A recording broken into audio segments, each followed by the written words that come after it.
اللہ اکبر۔ بسم اللہ الرحمن الرحیم۔ نحمدہ ونصلی علی رسولہ الکریم وعلی آلہ واصحابہ وآل بیتہ اجمعین، اما بعد، اعوذ باللہ من الشیطان الرجیم، بسم اللہ الرحمن الرحیم۔ الذین ينفقون فی السراء والضراء والکاظمین الغیظ والعافین عن الناس واللہ یحب المحسنین۔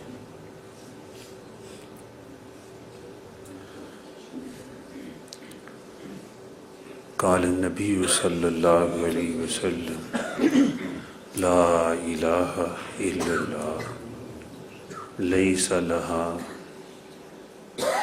حجاب دون اللہ، او کما قال رسول اللہ صلی اللہ علیہ وسلم۔ درود شریف پڑھ لیں۔ اللہم صلی علی محمد، اللہم صلی علی محمد۔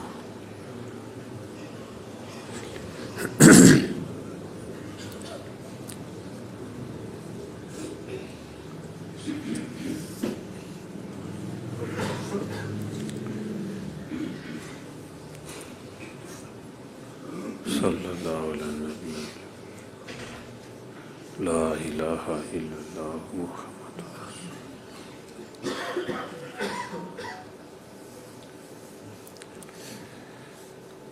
اقرب الی السنہ، لباس جو ہے، جو سنت کے قریب لباس پہننا چاہتا ہے کہ تقوی کا لباس کیا ہے؟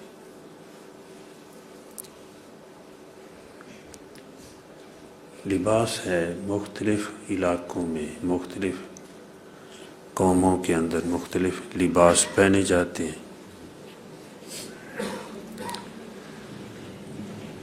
تو کسی علاقے میں آدمی لباس پہنے اور یہ اس کا جی ہو کہ تقوی والا لباس ہو اور سنت کے قریب جو لباس ہے وہ ہو، تو ہر علاقے کے جو اہل تقوی ہیں، جو متقی ہیں، اولیاء اللہ ہیں، نیک لوگ ہیں، ان کا لباس جو ہے اقرب الی السنہ ہے۔ یہ غالباً حضرت مولانا مفتی عزیز الرحمان صاحب رحمۃ اللہ دارالعلوم دیوبند کے جو تھے، انہوں نے فرمایا ہے تقوی والا لباس، لباس التقوی ذالک خیر، کہ تقوی جو لباس ہے، لباس تقوی، یہ بہتر ہے، یہ خیر ہے اس میں۔ اب وہ لباس کیسا ہے؟ بھائی اس لباس کو اگر پہننا ہے تو پھر اہل تقوی کو دیکھ لیا جائے، جو نیک لوگ ہیں وہ لباس جو پہنتے ہیں اللہ والے، بس وہ تقوی والا لباس ہے۔ ہم ایک جگہ پہ گئے تو وہاں پہ ایک ساتھی نے نماز پڑھی بغیر ٹوپی کے۔ بعض دفعہ ٹوپی ہوتے ہوئے بعض لوگ بیچارے ٹوپی نہیں پہنتے، تو وہاں پر بات ہوئی، کوئی یہ ذہن میں نہیں تھا ہم نے کسی کو کوئی طنز کرنا ہے، اصل تو اطلاع کرنی ہے۔ میں نے کہا بھائی دیکھو، اللہ جل جلالہ فرماتے ہیں خذوا زینتکم عند کل مسجد، ہر نماز کے موقع پر زینت کو، لباس کو اختیار کرو، لباس کو پہن لو۔ اور زینت کا لفظ آیا ہے، کہو سبحان اللہ۔ مجھے یاد آ گیا ابھی اہل تقوی والے لوگ، حضرت زین العابدین علی بن حسین بن علی رضی اللہ تعالیٰ عنہ رحمۃ اللہ علیہ، جب وہ نماز کے لیے تشریف لے جاتے تو اپنی زینت کرتے، داڑھی کو درست کرتے، ٹوپی کو پہنتے، لباس اچھا پہنتے، خوشبو لگاتے، پھر جو ہے مسجد میں تشریف لے جاتے، نماز کے لیے جاتے۔ تو کسی نے پوچھا کہ آپ نماز کے وقت بڑی زینت کرتے ہیں، یہ خوبصورتی کو اختیار کرتے ہیں، خوشبو لگاتے ہیں، ٹوپی درست کرتے ہیں، اچھا لباس پہنتے ہیں۔ فرمایا بھئی اللہ جل جلالہ کا ارشاد گرامی ہے خذوا زینتکم عند کل مسجد، کہ ہر نماز کے موقع پر زینت کو اختیار کرو۔ اتنی بدبو والا لباس پہن کر آنا مسجد میں جس سے لوگوں کو تکلیف ہوتی ہے، علماء نے منع فرمایا ہے۔ جیسے آپ صلی اللہ علیہ وسلم نے منع فرمایا ہے کہ لہسن کھا کر، پیاز کھا کر جس سے منہ سے بو آ رہی ہو تو مسجد میں فرمایا نہ آیا کرو، ایسا نہ کرو، پکا کر کھا لو فرمایا۔ یہاں پھر علماء فرماتے ہیں بعد میں گڑ کھا لو یا کوئی ایسی چیز جس سے بو دور ہو جائے۔ تو بھائی وہاں پہ بات ہوئی کہ اب لباس کیا ہے، ہم نے دیکھنا ہے۔ اللہ جل جلالہ کی ارشاد کرامی ہے کہ لباس کو پہنو، زینت کو، لباس کو زینت فرمایا ہے، خوبصورتی فرمایا ہے۔ تو لباس کیا ہے؟ اب ہم لباس کو دیکھنے کے لیے مدینہ منورہ کا سفر کرنا پڑے گا، حضور کے در پہ دستک دینی پڑے گی، در رسول پہ جانا پڑے گا۔ مفتی صاحب ٹھیک ہے نا؟ لباس کیا ہے؟ اس کو پوچھنے کے لیے ہم نے کسی سائنسدان یا کسی اور شعبے والے کے پاس نہیں جانا کہ مسلمانوں کا لباس کیا ہے۔ ہم نے جن کا کلمہ پڑھا ہے لا الہ الا اللہ محمد رسول اللہ، اور جنہوں نے ہمیں پڑھایا ہے، ہم انہی کے دروازے پہ چلیں، در رسول پہ چلیں۔ آپ کے لباس کو دیکھیں، آپ کیسا لباس پہنتے تھے، تو آپ کے ملبوسات کا ذکر حدیث کی کتابوں میں موجود ہے۔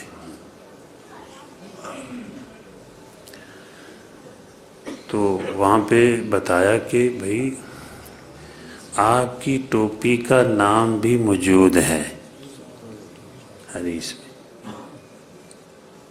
وہ ٹوپی کیسی تھی، اس میں کون سی تاری لگی ہوئی تھی، وہ کس علاقے کی تھی، وہ بھی موجود ہے۔ وہ مسند امام اعظم میں بھی ہے اور بھی کتب میں موجود ہے۔ تو کلان صوباتن شامیہ، آپ کی ایک شامی ٹوپی تھی۔ دوسری حدیث میں ہے کلن صوتن بیضاء شامیہ، سفید ٹوپی تھی آپ کی، ایک دھاری دار بھی ٹوپی تھی۔ تو پتہ چلا کہ ملبوسات لباس میں ٹوپی موجود ہے، اور اللہ پاک کو اتنا لباس اپنے محبوب کا پیارا ہے کہ آپ کے لباس کے نام پر سورت کو اتارا ہے، یا ایھا المدثر، سورہ مدثر، یا ایھا المزمل، چادر کے نام پہ آپ چادر بھی لیتے تھے۔ تو میں کہا کرتا ہوں یہاں اپنے ساتھیوں کو کہ بھائی چادر لینی ہے سردیوں میں، چلو نیت کر لیا کریں، حضور بھی چادر لیتے تھے صلی اللہ علیہ وسلم۔ ہے نہیں یہ چادر، اے چادر والے، چادر اڑنے والے، پیار ہے نا، قم فانذر، پیار ہے، یا ایھا المزمل، اے کمبل اوڑھنے والے۔ تو پتہ چلا کہ لباس میں ٹوپی بھی ہے۔ او بھائی یہ ٹوپی تاج ہے۔ جو دلائل الخیرات درود شریف کی جو کتاب ہے، اس میں آپ کے نام مبارک لکھے ہوئے ہیں۔ اللہ جل جلالہ کے بھی اسماء مبارکہ ہیں، آپ کے بھی اسماء مبارکہ لکھے ہوئے ہیں۔ اس میں ایک نام صاحب التاج بھی ہے۔ تاج کس کو کہتے ہیں بھئی؟ یہ ٹوپی، یہ پگڑی، اسی کو کہتے ہیں۔ ان میں ایک نام صاحب التاج بھی ہے۔ تو بھائی ٹوپی کو پہننا چاہیے نا۔ اور جو 4 دن پہن لے، 10 دن پہن لے، پھر اتارتا نہیں ہے، اتارے تو پھر شرم آتی ہے۔ یہ تو لباس میں شامل ہے، نماز کے وقت ہی نہیں، ویسے لباس میں شامل ہے۔ ہمارے نبی پاک صلی اللہ علیہ وسلم نے ہمیں سکھایا ہے لباس کس طرح کا پہننا ہے۔ ٹخنے ننگے رکھنے، یہ آپ کا ارشاد ہے، آپ کی تعلیمات ہیں۔ مردوں کے لیے ٹخنے ننگے رکھنے ہیں۔ پہلا تو ارشاد کے اوپر رکھو، آدھی پنڈلی تک، چلو نہیں ہے، فرمایا ٹخنے ننگے رکھو صرف۔ بعض بزرگ فرماتے ہیں اتنا اوپر نہ کرو کہ جس سے کوئی مذاق کرے، کوئی سنت کا مذاق کرے گا تو وہ کفر میں چلا جائے گا۔ یہ تو سنت ادا کرے گا، وہ کفر میں چلا جائے گا۔ مفتی پاکستان حضرت مولانا مفتی محمد شفیع صاحب رحمۃ اللہ علیہ، وہ فرماتے ہیں ایک مرتبہ ہم ہوٹل میں گئے، ساتھیوں نے کھانا کھانا تھا، تو وہاں پہ میز لگی ہوئی تھے، کرسیاں تھیں۔ تو ہم نے کہا کہ بھائی کرسیوں پہ بیٹھ جائیں۔ ایک ساتھی نے کہا نہیں، نیچے بیٹھنا ہے، یہ سنت ادا کرنی ہے۔ یہاں چادر بچھا لیتے ہیں، نیچے بیٹھنا ہے۔ بعض تو آج کل جو ہے ہوٹل والوں نے سارا سامان بنایا ہوتا ہے، نیچے بیٹھنے کا بھی ترتیب انہوں نے بنائی ہوتی ہے۔ بہرحال فرماتے ہیں کہ وہاں پر نیچے بیٹھنے کا انتظام نہیں تھا، کرسیاں لگی ہوئی تھی۔ میں نے مشورہ دیا بھائی کرسی پہ بیٹھ کر کھا لیں۔ کہتے نہیں جی نیچے بیٹھنا ہے، وہ کو تھوڑی ڈرتے ہیں کسی سے۔ فرمایا ڈرنے کی بات نہیں ہے، تم نیچے بیٹھو گے، یہ 4-5 اوپر سے کوئی آیا اور وہ لوگ کرسیوں پہ بیٹھے ہوئے ہیں، وہ مذاق اڑائے گا۔ جب وہ مذاق کرے گا، آپ نے تو سنت ادا کی، وہ کفر میں چلا جائے گا۔ سنت کا تمسخر اڑانا، مذاق اڑانا، یہ تو کفر میں لے جاتا ہے۔ سنت کا تعلق حضور کے ساتھ ہے صلی اللہ علیہ وسلم، یہ تو حضور کی تبرکات ہیں صلی اللہ علیہ وسلم۔ سنت کا تعلق حضور صلی اللہ علیہ وسلم کے ساتھ ہے۔ جو سنت پہ چلے گا اللہ کا محبوب بن جائے گا۔ اللہ پاک فرماتے ہیں کل، میرے محبوب تعلیم دیں اپنی امت کو، اپنی امت کو بتا دیں، تعلیم دے دیں، ان کو سمجھا دیں، بات بتا دیں، فرما دیں ان کنتم تحبون اللہ، اگر تم اللہ سے محبت کرتے ہو،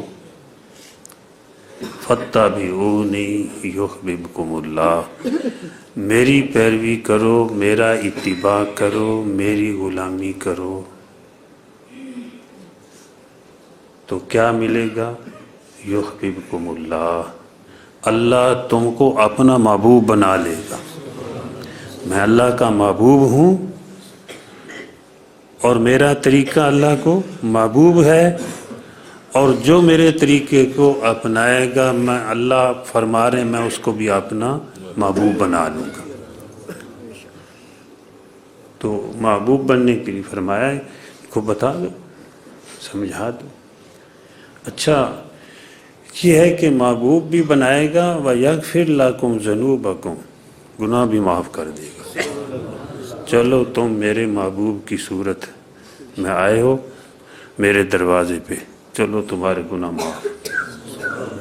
یا رب تیرے محبوب کی شباہت لے کے آیا ہوں، یا رب تیرے محبوب کی شباہت لے کے آیا ہوں، حقیقت اس کو تو کر دے، میں صورت لے کے آیا ہوں۔ جو حضرت نے فرمایا نا کہ اللہ کے نیک بندوں کی اتباع، پیروی، ان کی غلامی، اس سے بھی اللہ کا قرب حاصل ہوتا ہے۔ لوگ فساق کی جو دین سے دور ہیں، اللہ کے دشمنوں کی نقل کرتے ہیں، ہم عشاق کی، اللہ کے عاشقوں کی نقل کرتے ہیں۔ اللہ کے عاشقوں کی جو نقل کرے گا بھئی یہی تو اصل ہے، ہم نقل کرنے والے ہیں، اصل حضور کا طریقہ ہے صلی اللہ علیہ وسلم۔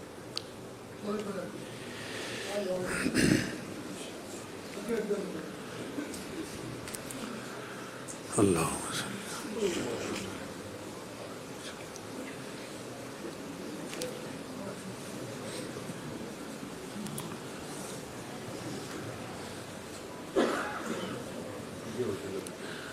ہم تو نقال ہیں، نقل کریں گے کن کی؟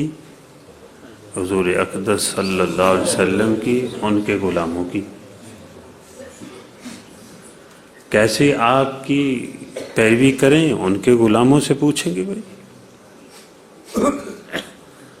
تو اللہ پاک فرماتے ہیں میرے محبوب کی پیروی میں آؤ گے تو میں تمہیں اپنا محبوب بنا لوں گا۔ چلو غلطیاں ہو گئی، خیر، یغفر لکم ذنوبکم، معاف کر دوں گا۔ تو میرے محبوب کے پیچھے پیچھے جو آ گئے، ان کی پیروی میں آ گئے۔ واللہ غفور رحیم، بھئی میں زبان محبت سے ترجمہ کرنے لگا۔ واللہ غفور رحیم، کہ جو میرے محبوب کی پیروی میں میرے دروازے پہ آ جائے، میں اس کو معاف کیے بغیر رہ ہی نہیں سکتا۔ معاف بھی کروں گا اور اپنے پاس سے جنت کے وعدے بھی کروں گا، اپنی رضا کا اعلان بھی، اور میں اس کا محب و میرا محبوب۔ تو آپ صلی اللہ علیہ وسلم کی سنت پہ چلنا ہے، شریعت پہ چلنا ہے، لیکن بھائی اپنی مرضی نہیں ہے، قرآن و سنت دیکھ کر ہمیں آزاد نہیں چھوڑا۔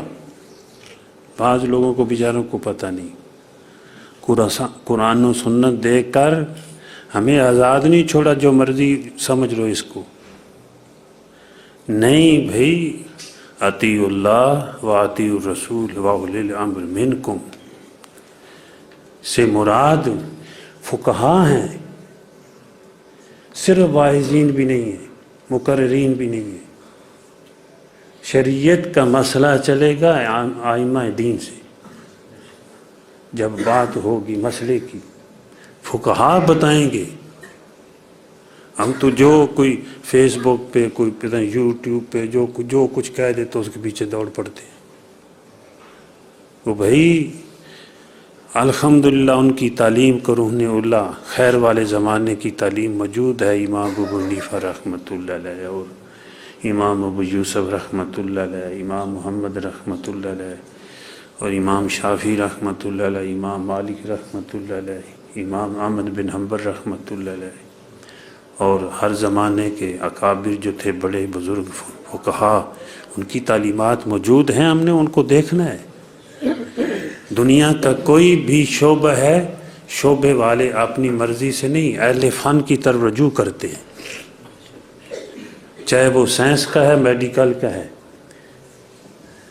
تو دین کے اندر بھی قرآن و سنت دیکھ کر ہمیں آزاد نہیں چھوڑا گیا۔ حضور نبی کریم صلی اللہ علیہ وسلم کا ارشاد مبارک ہے، العلماء ورثۃ الانبیاء، بلکہ پیچھے فرمایا اکرم العلماء، ان کا اکرام کرو علماء کا۔ کیوں؟ فإنہم ورثۃ الانبیاء، یہ انبیاء کے وارث ہیں، ان کے پاس وہ دولت ہے جو انبیاء علیہ السلام دے کے گئے، ان کا اکرام کرو۔ میں اگلے دن سوچ رہا تھا، کوئی مجھے بتا رہا تھا، کہتے بھائی اکرام خدمت یہ بعض لوگوں کو بیچاروں کو نہیں پتہ، یہ نہیں ہونی چاہیے۔ میں نے کہا حضور فرما رہے ہیں اکرام کرو، خدمت کرو، تو ذرا سوچے اور تم کیا کہہ رہے ہو؟ حضور کے مقابلے میں اللہ معاف فرمائے کیا کہہ رہے ہو؟ سوچنے والی بات ہے۔ آپ اپنی امت کو سمجھا رہے ہیں، علماء کو امت کے حوالے کر رہے ہیں، علماء کو فرمایا تم دین بتاؤ اور تم جو ہے ان کا اکرام کرو۔ ذرا آدمی سوچے نا، جو یہ دماغ رکھتا ہو اس کو یہ بھائی تھوڑی دیر بیٹھ کر سوچیں قرآن و سنت نے حضور صلی اللہ علیہ وسلم کیا فرما رہے ہیں۔ وہ ترغیب دے رہے ہیں کہ ان کا جو انہوں نے اکرام کیا فقد اکرمنی، اس نے میرا اکرام کیا، اور جس نے میرا اکرام کیا فقد اکرم اللہ تعالی، اس نے اللہ کو بزرگ سمجھا۔ ادھر سے کیا تعلیم آ رہی ہے، میں کیا کر رہا ہوں، کہاں جا رہا ہوں؟ یہ تو دعائیں لینی ہیں۔ اللہ اکبر۔ اس لیے حضرت مفتی صاحب رحمۃ اللہ علیہ فرماتے ہیں کہ میں نے کہا بھئی یہ ٹھیک نہیں ہے اوپر بیٹھ کر کھانا کھا لو، تاکہ کوئی آدمی ہماری کی وجہ سے گناہ گار بھی نہ ہو۔ یہ شفیق لوگ ہیں امت کے ساتھ، یہ لوگ شفیق ہیں جو ہر موقع پر دوسروں کا خیال رکھتے ہیں کہ یہ کسی ہماری وجہ سے گناہ میں مبتلا نہ ہو جائے۔ اللہ اکبر۔ تو آپ نے فرمایا کہ لباس کے بارے میں ٹخنے ننگے رکھنے ہیں، اور پھر ڈرایا بھی، وعید سنائی کہ اگر اوپر نہ ٹخنے ننگے نہ رکھے تو اتنی جگہ جہنم میں جلے گی۔ اللہ معاف فرمائے، ایک انگلی کا سرا آگ میں چلا جائے کتنی سخت تکلیف ہوتی ہے۔ تو آپ صلی اللہ علیہ وسلم نے یہ اپنی امت کو تعلیم دی ہے۔ ایسے لباس ہے، اس طرح کا لباس نہ پہنا جائے، شریعت کا یہی تقاضا ہے، جس سے اعضاء جو ہے محاسن، جو اعضاء مخصوص ہیں وہ نمایاں نہ ہوں، کم از کم اتنا ایسا لباس نہ پہنا جائے۔ اور باقی جو ہے ہر علاقے کا لباس ہوتا ہے، باقی بزرگوں والی نقل کریں گے تو انشاءاللہ اس میں اور زیادہ فائدہ ہوگا۔ ایک ہوتا ہے جائز، ایک ہوتا ہے تقوی والا۔ حکیم الامت حضرت تھانوی رحمۃ اللہ علیہ فرماتے ہیں بزرگوں نے مجھے چولا دیا وہ پہننے کے لیے، اللہ والے تھے، یہ بھی اللہ والے تھے، اللہ والوں کو پھر اللہ والے پہچانتے بھی ہیں۔ تو انہوں نے جو ہے ایک مجھے چوگا دیا، وہ اوپر جو پہنتے ہیں یہ کہتے ہیں نا وہ شیروانی جیسی، شیروانی تو نہیں، وہ جو ہے جبہ سا جو ہے وہ اس طرح کا جی نہیں، وہ بزرگ جو ہے تھوڑا کھلا ڈلا۔ فرماتے ہیں جتنی دیر میں پہنے رکھتا تھا میرے ذہن میں باتیں آتی تھی، یہ نیکی کرو، یہ نیکی کرو، یہ نیکی کرو۔ یہ بھائی اہل تقوی کی نسبت کی برکت ہے۔ اللہ اکبر۔ ویسے تو نہیں فرمایا کہ کونوا صادقین، کہ اللہ والوں کے ساتھ رہو،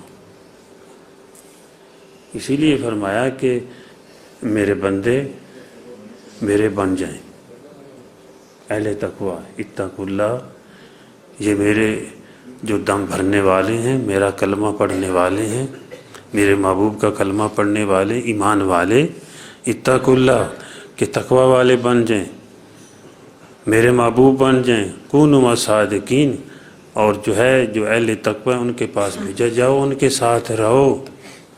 اب رہنے کے بھی طریقے ہیں، کچھ دن تو آدمی شاید ساتھ بھی رہ سکتا ہے، بعض لوگ تو پھر ساتھ ہی ساتھ رہتے ہیں، ایسے بھی لوگ ہوتے ہیں، لیکن ایک ہے ساتھ ہونا کہ چلو بھائی ملتا جلتا رہتا ہے، دعائیں کرتا رہتا ہے، اور پھر یہ بھی ایک ساتھ رہنا ہے۔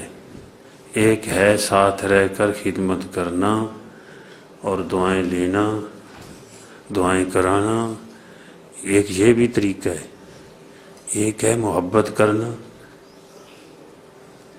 اب کونوا صادقین، یہاں کالج میں ایک مرتبہ وہاں پہ ایک بیان ہوا تو وہاں پہ میں نے کہا بھائی کوئی کہتا ہے کہ فلاں پارٹی کے ساتھ ملو، فلاں جماعت کے ساتھ ملو، فلاں کے ساتھ ملو۔ اللہ پاک فرماتے ہیں ایک میری بھی جماعت ہے، طائفۃ من امتی، ہمیشہ ایک حضور نے بتایا صلی اللہ علیہ وسلم، اور اللہ پاک بھی بتا رہے ہیں ایک اولیاء کی نیک لوگوں کی جماعت ہے، وہ ساری جماعتوں والوں، ساری قوموں والوں، کونوا صادقین، ان کے ساتھ رہو،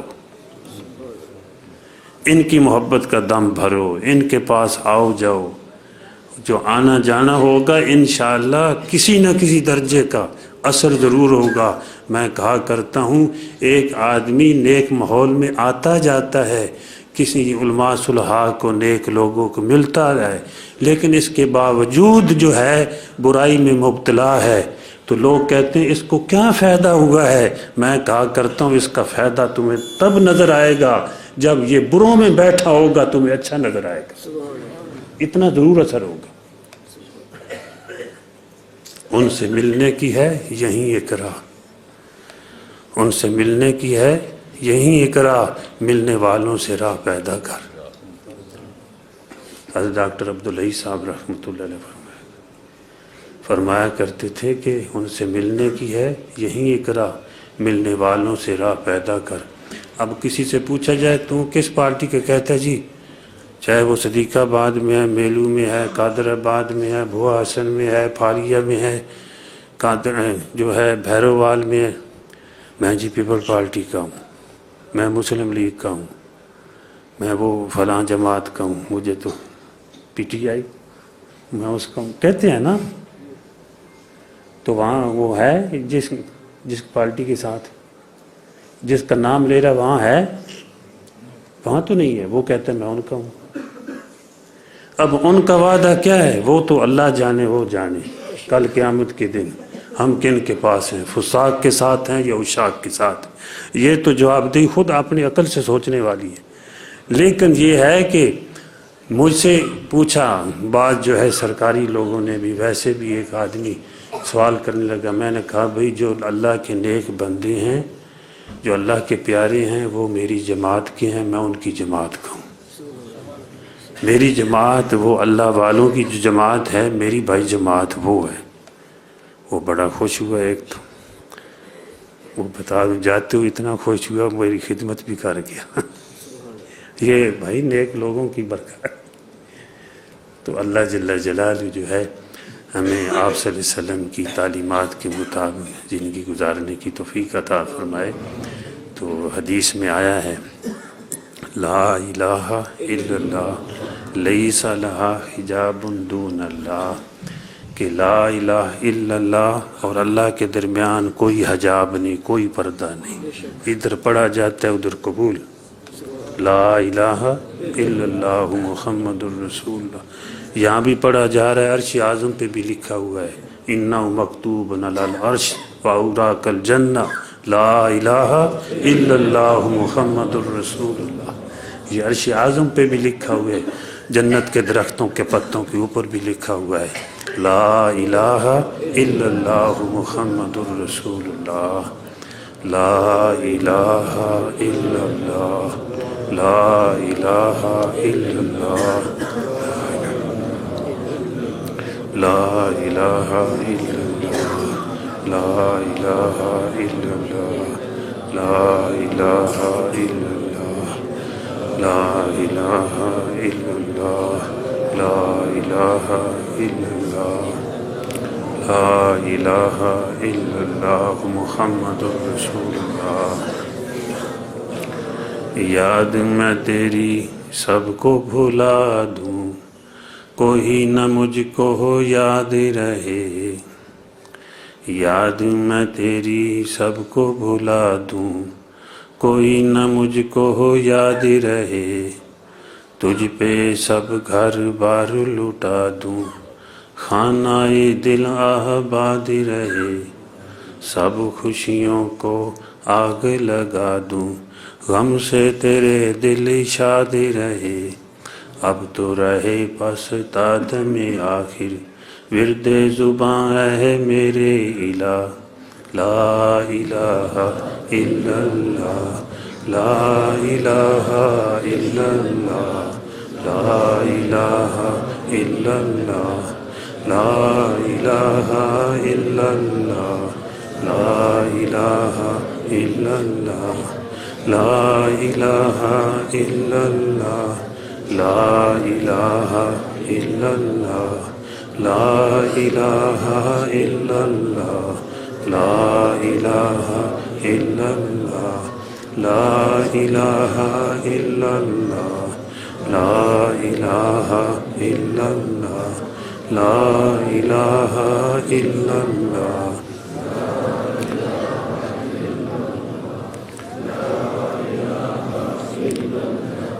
تیرے سوا مسجود حقیقی کوئی نہیں ہے، کوئی نہیں. تیرے سوا معبود حقیقی کوئی نہیں ہے، کوئی نہیں. تیرے سوا محسود حقیقی کوئی نہیں ہے، کوئی نہیں. تیرے سوا موجود حقیقی کوئی نہیں ہے، کوئی نہیں. اب تو رہے پاستا دم آخر، ورد زباں ہے میرے الہ. لا الہ الا اللہ، لا الہ الا اللہ، لا الہ الا اللہ، لا الہ الا اللہ، لا الہ الا اللہ، لا الہ الا اللہ، لا الہ الا اللہ، لا الہ الا اللہ، لا الہ الا اللہ، لا الہ الا اللہ، لا الہ الا اللہ، لا الہ الا اللہ، لا الہ الا اللہ محمد رسول اللہ صلی اللہ علیہ وسلم. جزاک اللہ جی. الحمدللہ میری یہ کوشش ہوتی ہے کہ دین کی بات ہو اور شریعت کی بات ہو تو الحمدللہ اس نیت سے ایسی مجالس میں آنا، گھر سے نکلتے ہی حدیث کے مطابق اس کا پاؤں فرشتوں کے پر پہ آتا ہے۔ ایسے لوگوں کے راستے میں جو دین کی خاطر سفر کرتے ہیں علم حاصل کرنے کے لیے، چاہے وہ بچہ ہے یا بوڑھا ہے، جوان ہے، جیسا بھی ہے، جب راستے پہ چلتا ہے تو فرشتے پر بچھا دیتے ہیں۔ کہو سبحان اللہ۔ تو پروں پہ چلتا ہوا آئے، پروں پہ چلتا ہوا جائے، تو راستے بھی مبارک ہیں جی، گھر تک برکتیں لے کے جائے۔ یہاں یہ مجالس ہمیں ان آنکھوں سے نظر نہیں آتا، اللہ ہمیں بات یہ سمجھائے، بھائی خود بھی جاتے ہیں، گھر والوں کے لیے بھی لے کے جاتے ہیں، یہاں سے خالی کوئی بھی نہیں جاتا۔ حدیث پہ نظر کی جائے، الحمدللہ رب العالمین والصلاة والسلام علی سید المرسلین، اللہم انت السلام و منک السلام تبارکت یا ذا الجلال والاکرام۔ اللہم انا نسألک الہدی والتقی والعفاف والغنی، اللہم انا نسألک رضاک والجنہ ونعوذ بک من سخطک والنار، اللہم انا نسألک حبک وحب من یحبک والعمل الذی یبلغنا حبک۔ مولا کریم ہمارا بیٹھنا، سننا، سنانا اپنی بارگاہ میں قبول فرما، آنا جانا یا اللہ جتنے اعمال ہوں یہاں پہ افعال ہوں یا اللہ اپنی رضا کے لیے اے اللہ کرنے کی توفیق عطا فرما، اے اللہ اپنی بارگاہ میں قبول فرما۔ جتنے یہاں ساتھی بیٹھے ہوئے ہیں یا اللہ جس صورت سے بھی اس مجلس میں شریک ہوئے ہیں، مولا کریم سب کی جائز حاجات نیک حاجات کو پورا فرما، سب کی پریشانیوں کو دور فرما، دنیا آخرت کی خیروں سے نواز دیجیے، دنیا آخرت کی خیروں کی بارش فرما دیجیے، برکتوں کے نزول فرمائیے۔ اللہ ہم سب پہ رحم فرما، ہمارے آل و یال پر رحم فرما، ہمارے دوست و احباب پر رحم فرما، متعلقین پر، جاننے پہچاننے والوں پر رحم فرما، اس پورے علاقے کے رہنے والوں پر رحم فرما، پورے عالم کے مسلمانوں پہ رحم فرما۔ ربنا تقبل منا انک انت السمیع العلیم، صلی اللہ تعالی علی خیر خلقہ محمد وعلی آلہ وصحبہ وآل بیتہ اجمعین، آمین یا رب العالمین۔ جزاک اللہ۔